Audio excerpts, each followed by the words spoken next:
আজ আমি আপনাদের দারুণ স্বাদের নরম তুলতুলে সরভাজা মিষ্টির রেসিপি বানানো দেখাবো। বাড়িতে বানিয়ে দেখতে পারেন, খেতে ভীষণ ভালো হয়।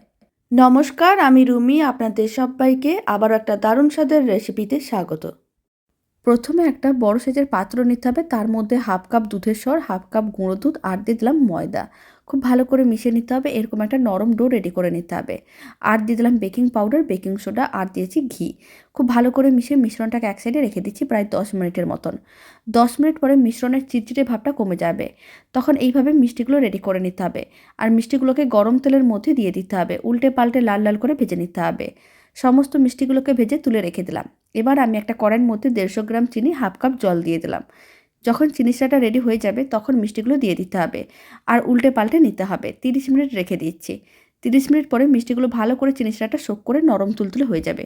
তখন মিষ্টিগুলোকে একটা প্লেটের মধ্যে সার্ভ করে নিতে হবে। খেতে ভীষণ ভালো হয়, বাড়িতে বানিয়ে দেখতে পাবেন।